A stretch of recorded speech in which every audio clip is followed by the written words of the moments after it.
December 12, 1998. 8-year-old Derrick Engebretson followed his family into the Oregon wilderness to cut down a Christmas tree.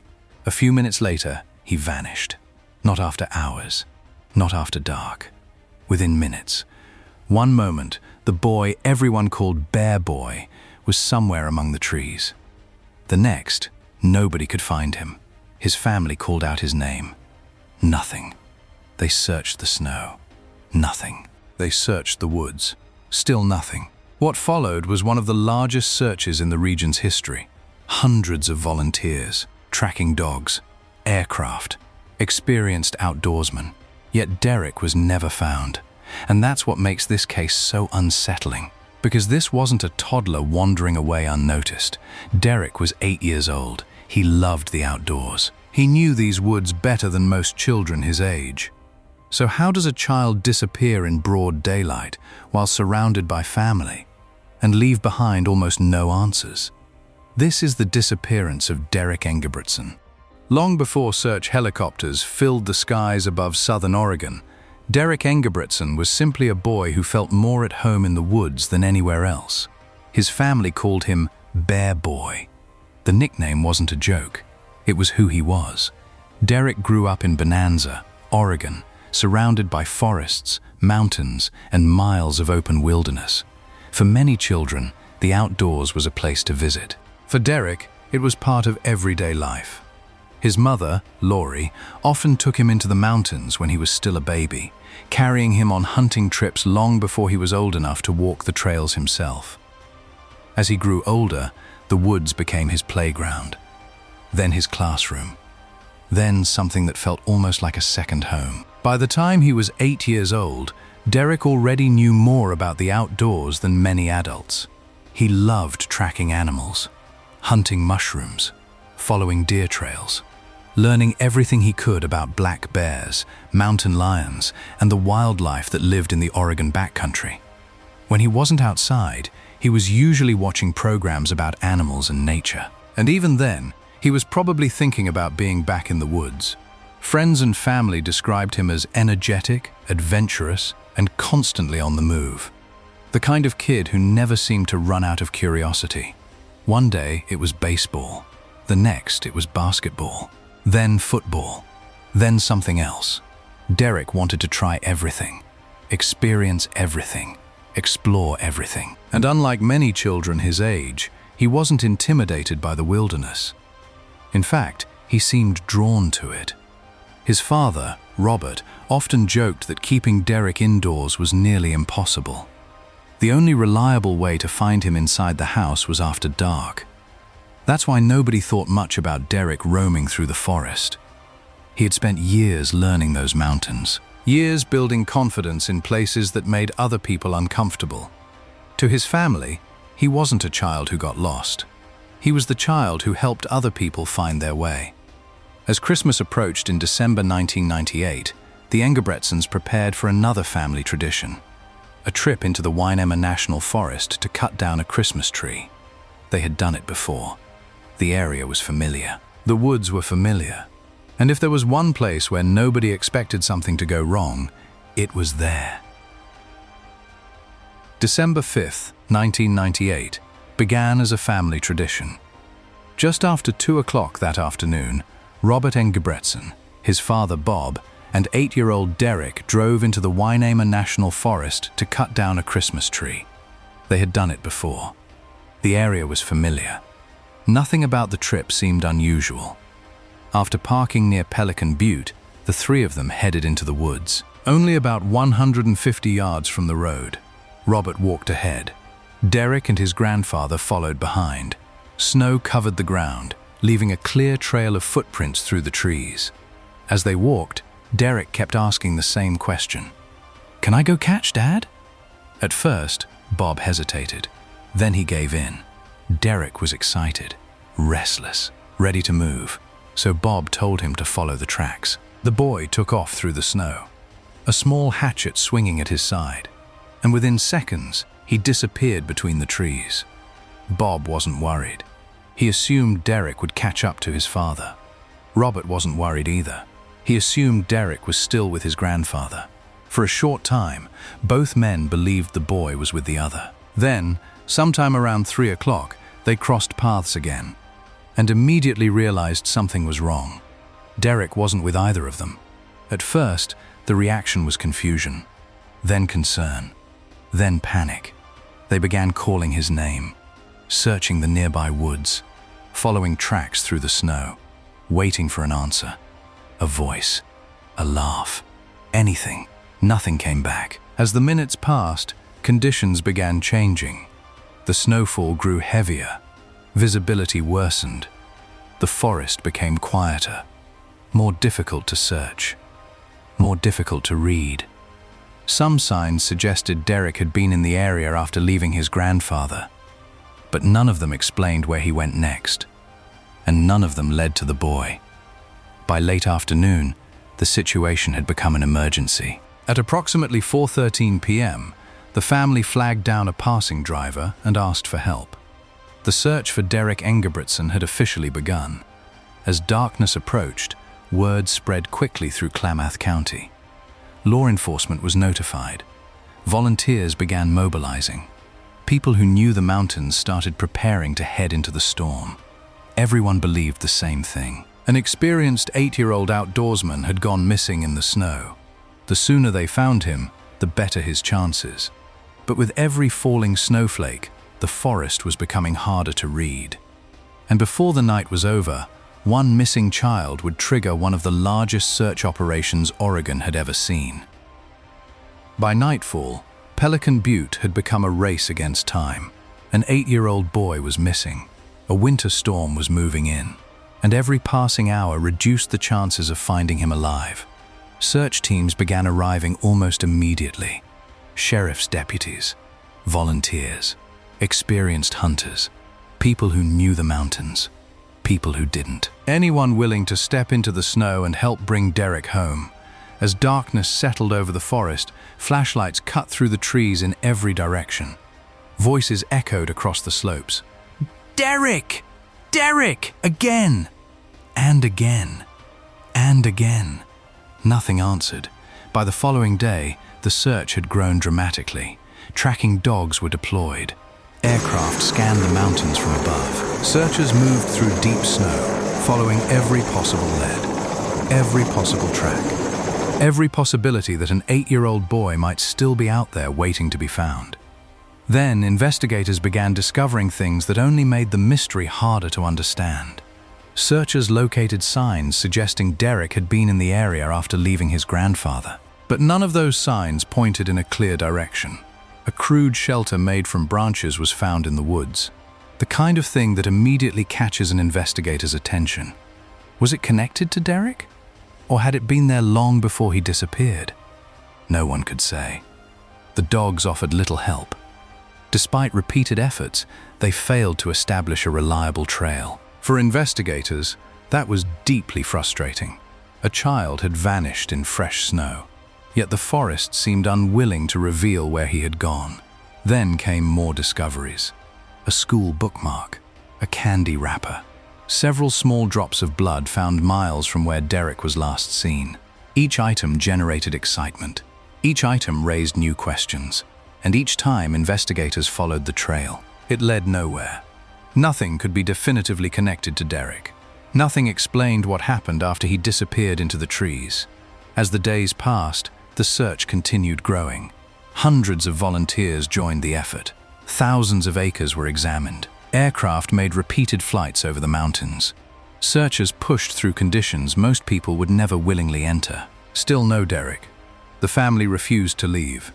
While official teams rotated in and out of the search area, Robert and Lori remained, holding on to hope, refusing to believe their son had simply vanished. Even after authorities scaled back operations on December 13th, the search didn't truly stop. The family continued. Volunteers continued. And when spring arrived and the snow finally began to melt, investigators returned once more. If Derrick had been hidden beneath the winter landscape, they hoped the mountains would finally give him back. They searched again and found nothing. That was perhaps the most difficult part of the entire investigation. Not what investigators found, what they didn't. No clothing, No backpack. No remains. No clear explanation. Only questions. Then, months later, something happened that shifted the case in an entirely different direction. In September 1999, a message appeared inside a restroom at Sagehen Rest area, hundreds of miles from where Derrick vanished. Authorities never publicly revealed exactly what it said. But according to people familiar with the investigation, the message contained details connected to Derrick's disappearance. Details specific enough to attract attention. Suddenly, investigators found themselves asking a question they had tried to avoid from the beginning. What if Derrick Engebretson hadn't simply disappeared into the wilderness? What if someone had taken him out of it?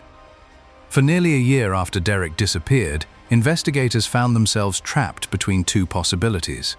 Either an experienced 8-year-old outdoorsman had somehow vanished into the Oregon wilderness without leaving a trace, or someone had taken him.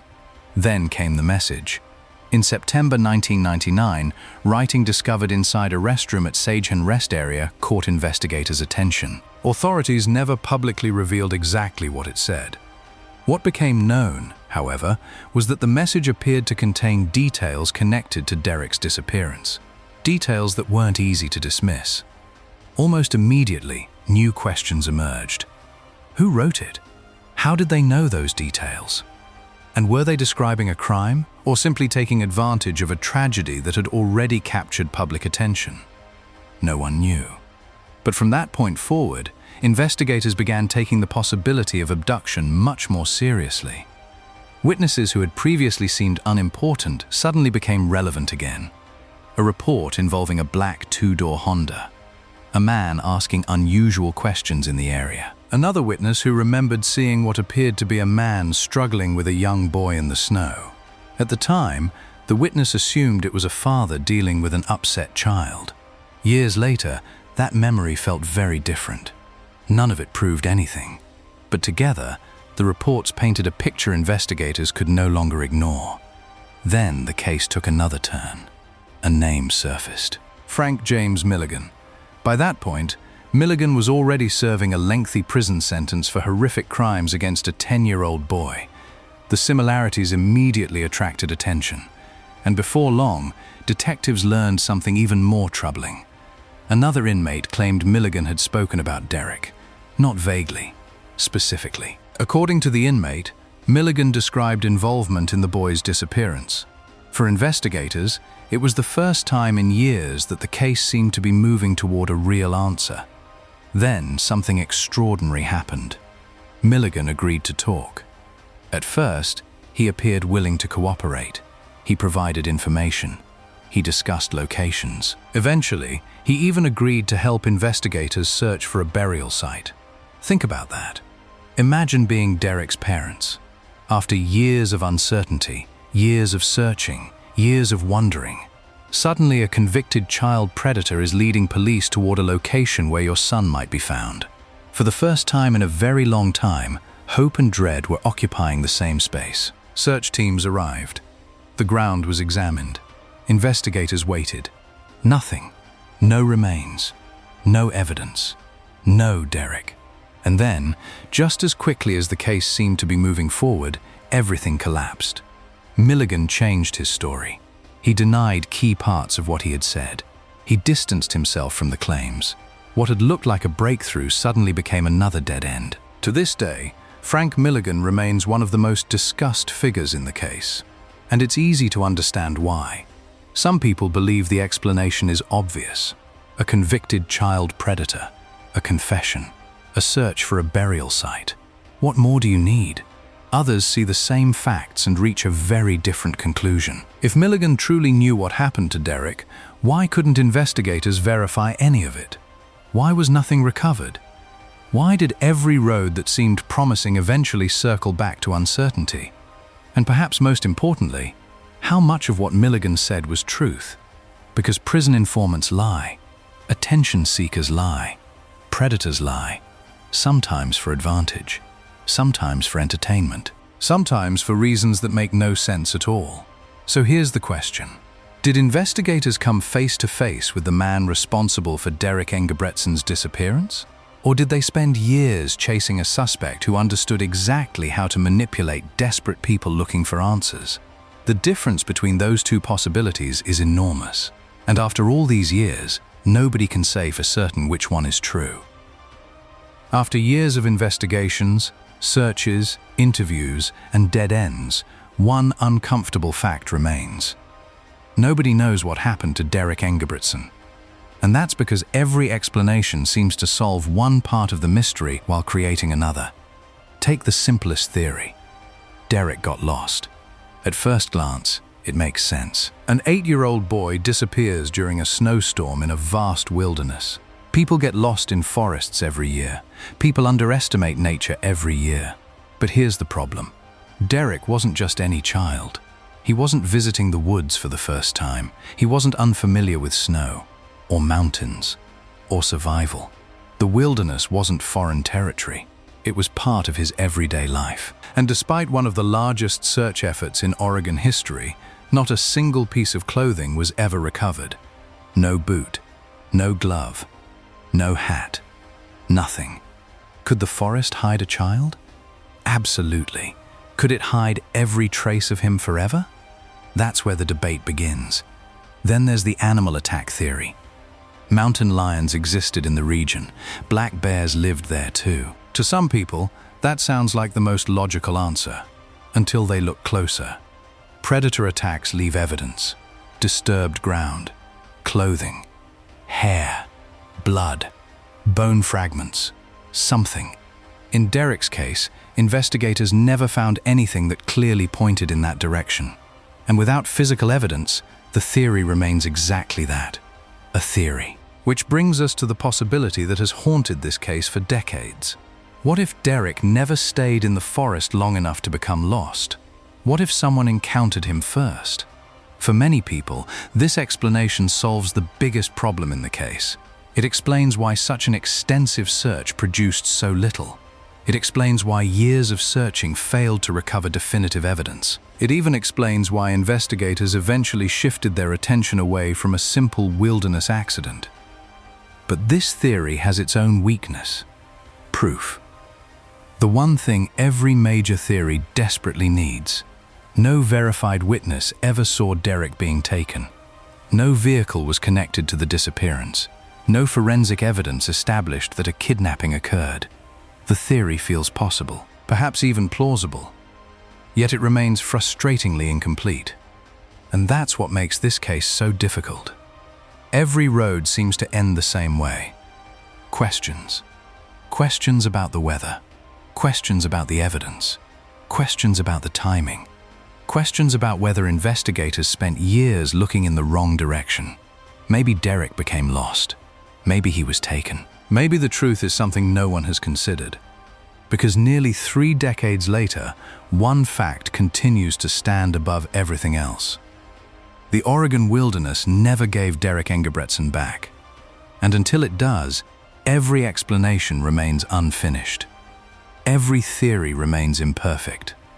And the mystery of Bear Boy remains exactly what it was on that snowy December afternoon: unsolved.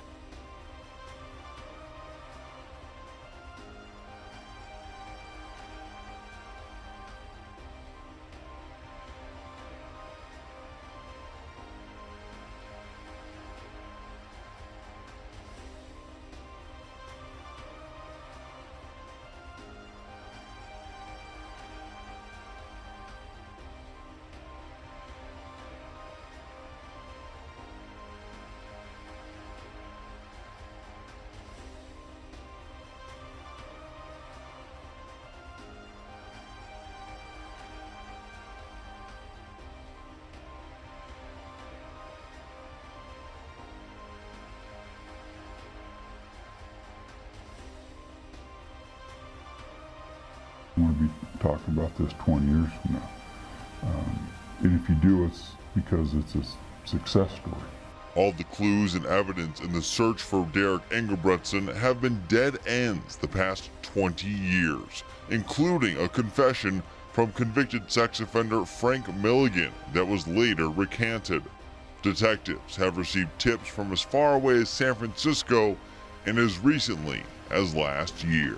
This is probably the largest volume of information we've got on any cold case. Derrick went missing while looking for Christmas trees with his dad and grandfather. I never worried about him in the woods at all. His dad and grandfather split up, with Derrick bringing along his hatchet to cut down the tree. When dad and grandfather returned, Derrick was missing. Has Derrick come out yet? Has Derrick come out yet? And he goes, no. I mean, nonchalantly. And nonchalantly, and I'm like, Dad, my son is missing. Even after 20 years, you can still see all the nails and the tacks left in this tree at Derrick's memorial in Klamath County. After all this time, his mom still has hope that he will one day walk through their front door. I want to believe that he's still alive to this day, and until somebody shows me something different, I don't think I'm ever going to give up on him. Lori believes her son was kidnapped after saying they found a small footprints in the snow leading to the road. The sheriff's office detective working the case said they did not have any theories they could share, but Derrick's family is sure that he is not on the mountain in the Rocky Point area. After Milligan recanted his confession, the family no longer believed him. Lori sees herself as the emotional rock the Engebretson family needs. When Derrick disappeared, I started watching everybody crumble, and I couldn't do that. If I crumbled, then that meant that everybody was just going to go worse. But even after 20 years without Derrick, the family still feels the same as that first year without their son. Every day we wake up, we relive everything. Today, more than 27 years have passed since Derrick Engebretson disappeared into the Oregon wilderness. The forests around Pelican Butte are still there. The snow still comes every winter. Families still drive into the mountains searching for Christmas trees. Life moved forward, at least for everyone else. Because for the people who loved Derrick, the story never really ended. The case remains open. Investigators still accept tips. His name still appears in missing persons databases, and every so often, a new lead surfaces somewhere in the country. A phone call, an email, a possible sighting, a rumor, a memory someone suddenly decides to share years later. Most go nowhere, but every one of them carries the same possibility. What if this is the one? What if this is the call that finally explains what happened? That hope is difficult to let go of, especially when there has never been an answer. No funeral, no grave, no moment of certainty. Just an unfinished sentence stretching across decades. For families of the missing, that's a different kind of loss. Not knowing forces people to live between two realities. One where the person is gone, and one where they might still be out there somewhere, waiting to be found, waiting to come home. For years, Derrick's family refused to allow the case to disappear. They spoke with investigators, followed leads, kept his story alive long after most national attention had faded away. Because when a child vanishes without explanation, forgetting feels impossible. And maybe that's the part of this case that stays with people. Not the theories, not the suspects, not even the mystery itself. It's the image of an 8-year-old boy who loved the outdoors more than anything. A boy who stepped into a familiar forest on a December afternoon and never came back. Somewhere between the falling snow and the passing years, the truth became buried beneath layers of speculation, false leads, and unanswered questions. But the question at the center of the case has never changed.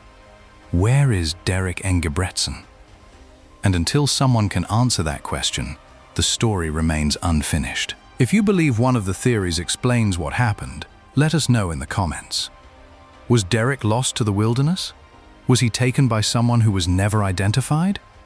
Or is there another possibility investigators may have missed? After nearly 3 decades, people are still searching for the answer. Maybe one day, someone watching this story will hold the piece that's been missing all along.